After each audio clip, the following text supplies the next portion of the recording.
क्या तुमने कभी सोचा है ये पैसा छापता कौन है?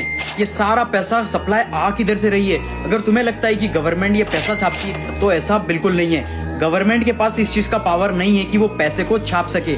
फिर ये खाली कागज का टुकड़ा जिसका हमें पता ही नहीं है कौन छाप रहा है, हमारी जिंदगी में इतनी ज्यादा वैल्यू क्यों रखता है? हिस्ट्री में जितना भी लेन देन ट्रेड होता था वो होता था बार्टर ट्रेड। किसी को दूध के बदले चावल दे दिया, किसी को नमक के बदले आटा दे दिया।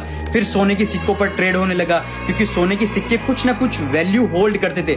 लेकिन ये कागज का टुकड़ा जिसका हमें कुछ पता ही नहीं है, इसे छाप कौन रहा है और किस बेसिस पर छाप रहा है? पूरी दुनिया में 315 यूएस ट्रिलियन डॉलर डेट के अंडर है, लेकिन हमको ये 315 ट्रिलियन डॉलर देने किसको है? ये एक अमीर आदमी अपने टैक्स बचाने के लिए अपना सारी जिंदगी उधार के पैसे पे गुजारते हैं। यहाँ पर मैं छोटे मोटे इंस्टाग्राम पर पैसे दिखाते हैं उन अमीरों की बात नहीं कर रहा हूँ, मैं बात कर रहा हूँ टॉप एलिट्स की, जो अल्ट्रा बिलियनर्स हैं, जो हर सेकंड हजारों करोड़ों कमाते हैं। ये बिलियनर्स क्या करते हैं? अपनी कंपनीज के शेयर्स को बैंक्स के पास रखते हैं, एज ए कोलेटरल रखवाते हैं, करोड़ रुपए का लोन लेते हैं, लोन को वापस पे करने के लिए फिर से लोन लेते हैं और ये पूरा लूप होल तब तक चलता रहता है जब तक ये अमीर मर नहीं जाएंगे। इन सारी बातों का बैंक्स को भी अच्छे से पता है, ये पैसा हमें नहीं मिलने वाला, लेकिन फिर भी वो लोग इन लोगों को लोन्स देते ही रहते हैं। बैंक्स के पास रियलिटी में इतना सारा पैसा होता ही नहीं, बैंक्स के पास बस 5 से 10% फिजिकल कैश होता है, बाकी सारा का सारा पैसा डिजिटल कैश है। मतलब वो सिर्फ कंप्यूटर में कुछ टाइप करते हैं और कंप्यूटर के अंदर नंबर शो हो जाते हैं। इस चीज को हम फाइनेंस में हम